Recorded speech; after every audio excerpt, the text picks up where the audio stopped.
चलिए पुली block system पे बात करते हैं। पुली ब्लॉक सिस्टम में सबसे पहली चीज हमारी ये है कि अगर हमने कोई पुली ले लिया और इस पे धागे के साथ अगर हम कोई दो ब्लॉक अटैच कर दें, इधर भी एक ब्लॉक और दूसरा ब्लॉक इस तरफ अटैच कर दें, तो दो ब्लॉक हमने अटैच कर दिया जिसका मास है 4 किलोग्राम और मान लें कि इसका मास 2 किलोग्राम है and this pulley is fixed to the ceiling. ये पुली मूव नहीं कर सकती मगर इस पे ब्लॉक मूव कर सकता है।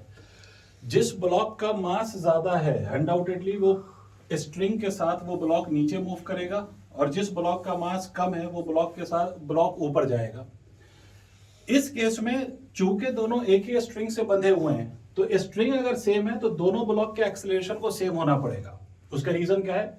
अगर ये वाला ब्लॉक ज्यादा चले और ये वाला ब्लॉक कम चले तो इस केस में स्ट्रिंग इलोंगेट होगी और हमारी जो स्ट्रिंग है वो इलोंगेट नहीं हो सकती, वो हमेशा क्या रहेगी? कांस्टेंट लेंथ की रहेगी, वो इलोंगेट नहीं हो सकती। तो एक ही पॉसिबिलिटी है कि सर अगर ये 2 मीटर चले तो इसको भी 2 मीटर जाना पड़ेगा, ये अगर 4 मीटर जाए तो इसको भी 4 मीटर जाना पड़ेगा। और अगर हम rate of change of displacement को 2 बार डिफरेंशिएट कर ले तो इससे हमें एक्सेलरेशन मिलेगा। तो इसका मतलब है कि जितने एक्सेलरेशन से ये नीचे जाएगा उतनी ही एक्सेलरेशन से ये भी ऊपर जाएगा। तो इसका मतलब ब्लॉक्स के एक्सेलरेशन सेम होंगे, ब्लॉक का एक्सेलरेशन सेम होगा। अब हमें ये फाइंड करना होता है ऐसे सवालों में कि what will be the value of acceleration and what will be the value of the tension in the string. दो चीजें हमें फाइंड करनी है, एक एक्सेलरेशन फाइंड करना है और दूसरा हमें टेंशन फाइंड करना है।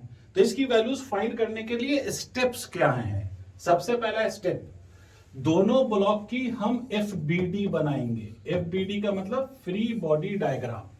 फ्री बॉडी डायग्राम का मतलब कि आपके पास जितनी भी बॉडीज हैं उसको आप सेपरेट करिए और उस पर लगने वाली जितने भी फोर्सेस हैं उसको आप वहां शो कर दीजिए। तो देखो जैसे इस वाले ब्लॉक के लिए अगर मैं फ्री बॉडी डायग्राम बनाऊं, 4 किलोग्राम वाले ब्लॉक के लिए अगर मुझे फ्री बॉडी डायग्राम बनाना है तो इस पे जो नीचे की तरफ फोर्स होगा that will be equal to mg। नीचे फोर्स लग रहा है, कितना लगेगा? mg। mg की वैल्यू कितनी होगी? 44 इंटू जी की वैल्यू 10। सर ऊपर की तरफ कौन सा फोर्स लगेगा? ऊपर की तरफ फोर्स लगेगा टेंशन। ये टेंशन कौन लगा रहा है सर? तो ये स्ट्रिंग लगा रहा है, क्योंकि ब्लॉक ऊपर जाए या ब्लॉक नीचे जाए, in both the cases block will pull the string downward. अगर डाउनवर्ड पुल करेगा तो बदले में according to Newton's third law of motion हमेशा एक्शन रिएक्शन फोर्स होते हैं। तो ब्लॉक ने स्ट्रिंग को नीचे पुल किया तो स्ट्रिंग बदले में ब्लॉक को किधर पुल करेगा? ऊपर की तरफ। कितने फोर्स से पुल कर रहा है? Let that force be equal to T. इसी तरह से सर अगर हम दूसरे वाले ब्लॉक के लिए बात करें तो दूसरे वाले ब्लॉक पे जो नीचे की तरफ फोर्स है उसकी वैल्यू कितनी होगी? Again mg। mg की वैल्यू कितनी? 20। इस ब्लॉक पे भी टेंशन किधर लगेगा? ऊपर की तरफ। ब्लॉक ऊपर जाए या ब्लॉक नीचे जाए, दोनों केस में टेंशन हमेशा अपवर्ड, क्योंकि ब्लॉक हमेशा स्ट्रिंग को नीचे ही खींच रहा होता है। तो सर इस वाले ब्लॉक का भी एक्सेलरेशन a, इस वाले ब्लॉक का भी एक्सेलरेशन a, बट ये ब्लॉक जाएगा नीचे, ये ब्लॉक जाएगा ऊपर। तो ये हो गया सर हमारा फ्री बॉडी डायग्राम। दो फोर्सेस लग रहे हैं, एक टेंशन एक mg, टेंशन और mg, हमने फ्री बॉडी डायग्राम बना दिया। अब जब हमने फ्री बॉडी डायग्राम बना दिया तो now we apply Newton's second law of motion, जो कहता है net force is equal to mass into acceleration. Net force, क्या नेट फोर्स होगा सर? यहां पर 40, यहां पर t। बिकॉज इसका एक्सेलरेशन नीचे की तरफ है तो मैं ये कह सकता हूं ये 40 t से ज्यादा है। ये 40 इज ग्रेटर देन t, तभी इसका एक्सेलरेशन नीचे है।